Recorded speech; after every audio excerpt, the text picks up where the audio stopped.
Hi friends, welcome to my channel Easy Math Talks.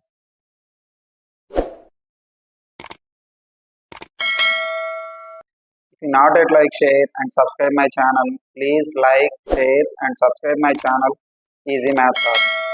ఇక్కడ మనం discuss చేయబోయే topic linear equations in one variable exercise 2.1. So first one, solve the following equations. In that first one, x minus 2 is equal to 7. So ఈ క్వశ్చన్స్ని ఎలా solve చేయాలి అంటే, so ఇక్కడ -2 మనకి ఎక్స్ వాల్యూ కావాలి. సో ఇక్కడ -2ని రైట్ సైడ్కి ట్రాన్స్పోజిషన్ చేయాలి. చేస్తే అది +2 అవుతుంది. So x is equal to 7 + 2. So x is equal to 7 + 2 9. So this is the x value.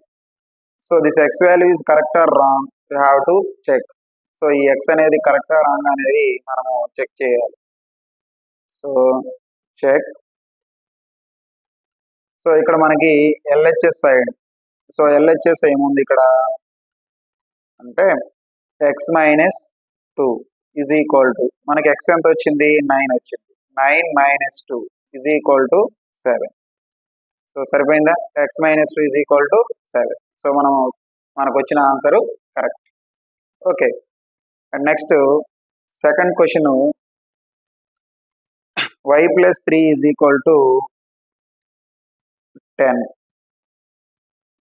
So ఇక్కడ మనము +3ని ట్రాన్స్పోజిషన్ చేయాలి. +3ని ట్రాన్స్పోజిషన్ చేయాలి. +3 రైట్ సైడ్కి ట్రాన్స్పోజిషన్ చేస్తే -3 అవుతుంది. So y is equal to 10 - 3. So that is equal to 10 - 3 అంటే 7. So y is equal to 7. So y is equal to 7 కరెక్టా wrong అని మనకి ఎలా తెలుస్తుందంటే చెక్ చేయాలి. సో ఇక్కడ మనకి ఎల్హెచ్ఎస్ ఏముంది, y + 3 is equal to, y ఎంత వచ్చింది మనకి 7. 7 + 3 that is equal to 10. So మనం చూస్తే y + 3 is equal to 10. So our answer also correct. Okay, next third question వచ్చేసరికి 6 is equal to z + 2. 6 is equal to z + 2. So ఇక్కడ మనకు కావాల్సింది z. So +2ని ట్రాన్స్పోజిషన్ చేయాలి. సో ఈ +2 right side transposition చేస్తే 6 - 2 ఈజ్ ఈక్వల్ టు z అవుతుంది. 6 - 2 అంటే 4. 4 is equal to z. So z is equal to 4. So z value 4. ఈ z వాల్యూ కరెక్టా కాదా అని చెక్ చేయాలి. So check. ఎల్హెచ్ఎస్ ఆర్హెచ్ఎస్ మనకేముంది, so RHS z + 2 is equal to, z ఎంత వచ్చింది మనకి 4. 4 + 2 is equal to 6. So 6 will be the RHS. Next fourth question వచ్చేసరికి 3/7 + x ఈజ్ ఈక్వల్ టు 17/7. ఇది క్వశ్చన్. సో ఇక్కడ మనకి ఫ్రాక్షన్స్ ఉన్నాయి, 3/7, 17/7. ఇక్కడ కూడా మనకి x కావాలి. ఈ 3/7ని రైట్ సైడ్కి ట్రాన్స్పోజిషన్ చేయాలి. So x is equal to 17/7 - 3/7. So ఇక్కడ మనకి ఫ్రాక్షన్స్ కాబట్టి ఫ్రాక్షన్స్ వచ్చినప్పుడు ఎప్పుడైనా మనకి ఎల్సిఎం తీసుకోవాలి. సో ఇక్కడ 7 డినామినేటర్స్ ఎల్సిఎం తీసుకుంటే 7కి 7కి ఎల్సిఎం 7. సో 7 తోటి 1 టైం పోతుంది, ఇక్కడ కూడా 1 టైం పోతుంది. సో డైరెక్ట్గా మనము 17 - 3 రాసుకోవచ్చు. సో ఇప్పుడు x ఈజ్ ఈక్వల్ టు ఏమవుతుంది, 17 - 3 14/7 అవుతుంది. Okay, so 7 1s 7 2s. సో మనకి x ఈజ్ ఈక్వల్ టు 2 వస్తుంది. So x is equal to 2నా కరెక్టా అని మనం ఎలా చెక్ చేయాలి అంటే, కరెక్టా లేదా అనేది మనం చూడాలి. సో ఇక్కడ మనకి ఎల్హెచ్ఎస్ ఏమి ఇచ్చారు, ఎల్హెచ్ఎస్ 3/7 + x. సో 3/7 దీన్ని సాల్వ్ చేస్తే మనకి 17/7 వస్తే మనం చేసింది correct. So x is equal to ఎంత వచ్చింది, 2 వచ్చింది. సో ఇక్కడ మనము సబ్స్టిట్యూట్ చేద్దాం. 3/7 plus X is equal to 2.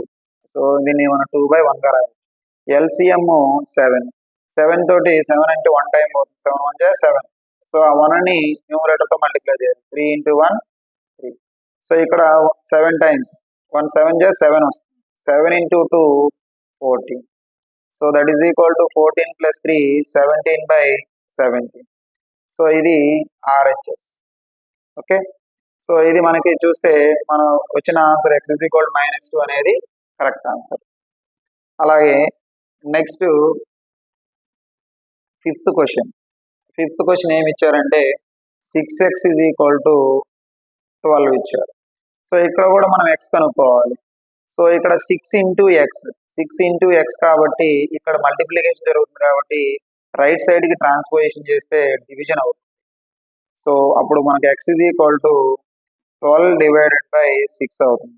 6 1s 6 2s. So x = 2 answer. ఈ 2 కరెక్టా కాదా అని మనం ఇప్పుడు చెక్ చేసుకోవాలి. సో ఎల్హెచ్ఎస్ ఇక్కడ మనకి చెకింగ్లో ఎల్హెచ్ఎస్ ఏమి ఇచ్చారు? 6x ఇచ్చారు. 6x 6 × x. x ఎంత వచ్చింది? మనకు 2 వచ్చింది. That is equal to 12. ఇది మనకి ఆర్హెచ్ఎస్. సో మనం అబ్జర్వ్ చేస్తే అదే RHS. Okay, so this is 5 questions. And next question t/5 = 10. So t/5. So ఇక్కడ 5 అనేది డివిజన్ చేస్తుంది. రైట్ సైడ్కి వెళ్తే మల్టిప్లికేషన్ అవుతుంది. So t = 10 × 5. ఈ 5ని ట్రాన్స్పోజ్ చేస్తే మల్టిప్లికేషన్ అవుతుంది. t = 10 5 50. So t value 50. So ఇది t అనేది 50 కరెక్టా రాంగా అనేది మనము చెక్ చేసుకోవాలి. సో ఇక్కడ చెకింగ్లో ఎల్హెచ్ఎస్ ఏమి ఇచ్చారు మనకి? t/5 ఇచ్చారు. t ఎంత వచ్చింది మనకి? 50. 50/5. 5 1 5 10 50. సో 10 అనేది మనకి కరెక్ట్ ఆన్సర్. ఓకేనా. నెక్స్ట్ 7th క్వశ్చన్ 2x/3 = 18 ఇచ్చారు. సో మనం ఈ క్వశ్చన్ ఎలా సాల్వ్ చేయాలి? ఇక్కడ కూడా 2x/3 3/3 అంటున్నాం. ఈ 3ని ఇక్కడ డివిజన్ చేస్తున్న యువతలకు వస్తే మల్టిప్లికేషన్ అవుతుంది. సో 2x = 18 × 3 అవుతుంది. అలాగే ఇక్కడ 2 అనేది 2x 2 × x. ఇక్కడ 2 అనేది మల్టిప్లికేషన్ యువతలకు వస్తే డివిజన్ అవుతుంది. x = 18 × 3/2. సో మనం క్యాన్సిలేషన్ చేస్తే 2 1 2 2 9 18. సో 9 3 27. x = 27 వచ్చింది. ఓకేనా. ఇప్పుడు మనకి ఇది కరెక్టా రాంగ్ అని మనకి ఎలా తెలుస్తుందంటే చెక్ చేయాలి. సో చెకింగ్లో ఎల్హెచ్ఎస్ ఇచ్చారు. ఏమి ఇచ్చారు? ఎల్హెచ్ఎస్ 2x/3 = సో 2 × x ఎంత వచ్చింది మనకి? 27/3. Okay, 3 1 3 3 9 27. So 2 9 18. So answer will be correct. 2x/3 = 18. And next 8th question వచ్చేసరికి 1.6 = y/1.5. ఈ క్వశ్చన్ పాయింట్స్లో ఉంది. దీన్ని మనం ఎలా సాల్వ్ చేయాలి అంటే, సో ఇక్కడ y / 1.5. సో ఇక్కడ డివిజన్ చేసిన 1.5 లెఫ్ట్ సైడ్కి మూవ్ చేసినప్పుడు ట్రాన్స్పోజిషన్ చేసినప్పుడు మల్టిప్లికేషన్ అవుతుంది. ఆల్రెడీ ఇక్కడ ఈ 2 సమ్స్ కూడా మనము t/5 కానీ 2x/3 కానీ మనము ట్రాన్స్పోజిషన్ చేసాం, మల్టిప్లికేషన్ అయింది. ఇక్కడ కూడా సేమ్. So 1.6 × 1.5 = y. సో ఇక్కడ ఫస్ట్ మనము పాయింట్ని ఓపెన్ చేసేసి మనం 16 × 15ని మల్టిప్లై చేద్దాం. ఏమవుతుంది? సో ఇక్కడ చేస్తున్నాం చూడండి. 16 × 15. 15 6 90. 15 1 15 + 9 24. సో ఇది మనకి 240 అవుతుంది. సో 240 అవుతుంది. సో ఇక్కడ డెసిమల్ పాయింట్ ఎక్కడ ప్లేస్ చేయాలి? సో ఇక్కడ వచ్చేసరికి ఒక డెసిమల్, ఇక్కడ వచ్చేసరికి ఇంకొక డెసిమల్, 1 2 డెసిమల్ తర్వాత పాయింట్ ని ప్లేస్ చేయాలి. So that is equal to y. So ఇప్పుడు మనం y ఎంత వచ్చినట్టు 2.4. సో 0 మనం ఉంచుకున్నా ఒకటే, లేకపోయినా ఒకటే. So 2.4 is equal to y. y is equal to 2.4. ఈ 2.4 కరెక్టా రాంగ్ అని మనకి ఎలా తెలుస్తుందంటే ఇక్కడ మనం సబ్స్టిట్యూట్ చేద్దాం. సో చెక్ చేద్దాం. చెకింగ్ లో ఇక్కడ ఆర్హెచ్ఎస్ తీసుకుందాం. ఆర్హెచ్ఎస్ తీసుకొని ఎల్హెచ్ఎస్ వచ్చిందా లేదా చెక్ చేద్దాం. y by 1.5 is equal to మనకు y ఎంత వచ్చింది? 2.4 బై 1.5. సో ఇక్కడ మనము ఇక్కడ పాయింట్ ని ఓపెన్ చేస్తే డినామినేటర్ లో 10 రాసుకోవాలి. 24 డివైడెడ్ బై ఇక్కడ పాయింట్ ఓపెన్ చేస్తే న్యూమరేటర్ లో 10 రాసుకోవాలి. Into 10 15 into 10. ఓకే. సో 2.4 అంటే ఇక్కడ డెసిమల్ పాయింట్ ఓపెన్ చేస్తే 10 రాశాను. 1.5 ఇక్కడ డెసిమల్ పాయింట్ ఓపెన్ చేస్తే ఇక్కడ 10 రాశాను. న్యూమరేటర్ 10 క్యాన్సిల్ అవుతుంది. సో ఇక్కడ మనకు ఆన్సర్ ఎంత రావాలి అంటే 1.6 రావాలి. సో మనం క్యాన్సిలేషన్ చేద్దాం. చూడండి ఏ టేబుల్ పోతుంది? 3 5 జా 15, 3 8 జా 24.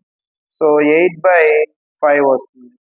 సో 8/5 మనం డివిజన్ మెథడ్ అప్లై చేస్తే 5 టేబుల్ 5 1 జా 5, 3 వస్తుంది. పాయింట్ తీసుకుంటే 0 అవుతుంది. 5 6 జా 30 అవుతుంది. సో ఇది 0. ఓకే. సో ఇప్పుడు మనకి దీని వాల్యూ ఎంత వచ్చింది? సో ఇది ఆర్హెచ్ఎస్ తీసుకొని మనం ఫైండ్ అవుట్ చేస్తున్నాం. సో 1.6 వచ్చింది, అంటే ఇది ఎల్హెచ్ఎస్. సో మనం తీసుకున్న ఆన్సరు 1.6 అనేది y బై 1.5 కి ఈక్వల్ అయింది. 1.6 ఈజ్ ఈక్వల్ టు 1 బై 1.5 కి ఈక్వల్ అయింది. సో ఇప్పుడు మళ్ళీ నెక్స్ట్ క్వశ్చన్ 9th క్వశ్చన్ చూద్దాం. 7x minus 9 is equal to 16 ఇచ్చారు. సో ఈ క్వశ్చన్ ఎలా సాల్వ్ చేయాలి? 9x, సో ఇక్కడ చూడు 7x మైనస్ 9 అన్నాడు. -9 ట్రాన్స్పోజ్ చేస్తే +9 అవుతుంది. 7x is equal to 16 plus 9. 7x is equal to 16 plus 9 అంటే 25 అవుతుంది. సో ఇక్కడ మనకి x ఈజ్ ఈక్వల్ టు ఇక్కడ 7 ఇంటూ ఎక్స్, 7 ట్రాన్స్పోజ్ చేస్తే డివిజన్ అవుతుంది. 25/7 అవుతుంది. ఇది మనకు వచ్చిన ఎక్స్ వాల్యూ. ఓకేనా? సో ఎక్స్ ఈజ్ ఈక్వల్ 25/7 కరెక్టా రాంగ్ అనేది మనం దీంట్లో సబ్స్టిట్యూట్ చేస్తే 16 వస్తే మనకు కరెక్ట్ ఆన్సర్. సో చెక్ చేద్దాం. సో చెకింగ్ లో మనము ఎల్హెచ్ఎస్ తీసుకున్నాము. LHS 7x minus 9, 7 into X వచ్చేసరికి 25/7 మైనస్ 9, 7 క్యాన్సిల్, 25 మైనస్ 9, 25 మైనస్ 9 అంటే 16, అంటే దిస్ ఈజ్ RHS. సో మనం చెక్ చేస్తే 7x minus 9 is equal to 16. Okay, and see the next question. 14y minus 8 is equal to 13. So ఇక్కడ -18 ని right side కి transposition చేస్తే 14y is equal to 13, -8 transposition చేస్తే +8 అవుతుంది. 14y ఈజ్ ఈక్వల్ టు 13 + 8 21 అవుతుంది. So అలాగే 14 కూడా ట్రాన్స్పోజిషన్ చేస్తే ఇక్కడ మల్టిప్లికేషన్ అవుతుంది, ఇవతలకు వస్తే డివిజన్ అవుతుంది. 21/14. సో మనకి క్లియర్ గా చూస్తే 7 టేబుల్ తో పోతుంది. 7 2 జా 14, 7 3 జా 21. So y is equal to 3/2. So ఈ 3/2 కరెక్టా రాంగ్ అని మనకి ఎలా తెలుస్తుందంటే ఈ ఎల్హెచ్ఎస్ పార్ట్ లో సబ్స్టిట్యూట్ చేస్తే RHS 13 రావాలి. సో చేద్దాం, చెక్ చేద్దాం. ఎల్హెచ్ఎస్ ఏమి ఇచ్చారు? 14y minus 8. సో మనకి 14 ఇంటూ y ఎంత వచ్చింది? మనకి 3/2 మైనస్ 8. 2 1s 2, 2 7 జా 14. 7 3 21 minus 18. 21 minus 8 వచ్చేసరికి మనకి 13. సో ఇది RHS. మీరు అబ్జర్వ్ చేస్తే మనం LHS తీసుకున్నాం, RHS 13 అని ప్రూవ్ చేసాం. సో మనకు వచ్చిన ఆన్సర్ కరెక్ట్. నెక్స్ట్ క్వశ్చన్ చూస్తే 17 plus 6p is equal to 9. So ఈ 17ని ట్రాన్స్పోజ్ చేయండి. సో మనకేమవుతుంది, 6p is equal to 9 minus 17 అవుతుంది. ప్లస్ 17 వస్తే మైనస్ 19 అవుతుంది. సో అప్పుడు మనకి 6p is equal to 9 minus 17 అంటే మైనస్ 8. సో ఇక్కడ సబ్ట్రాక్షన్ చేయాలి, 8 వస్తుంది. బిగ్ నెంబరు 17 కాబట్టి మైనస్ పెట్టుకుంటాం. సో అప్పుడు p ఈజ్ ఈక్వల్ టు ఇక్కడ 6 మల్టిప్లికేషన్ చేస్తుంది, రైట్ సైడ్ వచ్చేసరికి డివిజన్ అవుతుంది. 2 3 6, 2 4 8. So p is equal to minus 4/3 వస్తుంది. సో ఇక్కడ మనం చెక్ చేయాలి, ఈ p వాల్యూ మనకి వచ్చింది కరెక్ట్, మైనస్ 4/3 వచ్చిందా రాదు మనకి ఎలా తెలుస్తుందంటే, సో ఇక్కడ LHS లో సబ్స్టిట్యూట్ చేస్తే మనకు RHS 9 రావాలి. సో చెక్ చేద్దాం, LHS తీసుకుందాం. LHS వచ్చేసరికి 17 plus 6p is equal to 9 అని మనం ప్రూవ్ చేయాలి. సో ఇక్కడ ఓన్లీ LHS తీసుకుందాం. 17 plus 6p is equal to 17 plus 6 into p వచ్చేసరికి minus 4/3. So 3 1s 3 2 6. 17 here plus into minus, minus 2 4 8. 17 minus 8 9. ఇది RHS. ఓకే, సో ఇది 9. సో మనకు వచ్చిన answer p is equal minus 4/3 అనేది కరెక్ట్ ఆన్సర్. అలాగే last question చూద్దాం. ఇక్కడ ఫ్రాక్షన్స్ వచ్చాయి, x/3 plus 1 is equal to 7/15. So ఇక్కడ మనకు కావాల్సింది x కాబట్టి ఈ ప్లస్ 1ని ట్రాన్స్పోజ్ చేయండి. So x/3 is equal to plus 1 ఇటు వస్తే మైనస్ 1 అవుతుంది. సో 1/1. సో దీన్ని మన ఫ్రాక్షన్ కాబట్టి 15 LCM తీసుకుందాం. 1కి 5కి 15, 15కి 1కి 15 LCM. సో 15 1 15, 1 టైం పోతుంది. 1 ఇంటూ 7 7. ఇక్కడ 15 1s 15, 15 టైమ్స్ 15 ఇంటూ 1 15. సో ఇప్పుడు ఇది x/3. So x/3 is equal to 7 minus 15 అంటే మైనస్ 8/15. సో ఇక్కడ మీరు x/3 అన్నాం కదా, ఈ 3ని కూడా ట్రాన్స్పోజిషన్ చేసామనుకోండి. సో x ఈజ్ ఈక్వల్ ఇక్కడ డివిజన్ చేసిన వదలకు వస్తే మల్టిప్లికేషన్ అవుతుంది. 88 minus 8/15 into 3 1s 3 5s. So minus 8/5 అవుతుంది. ఓకే, సో ఇక్కడ మనకి x వాల్యూ వచ్చింది. x ఎంత వచ్చింది, x is equal to minus 8/5.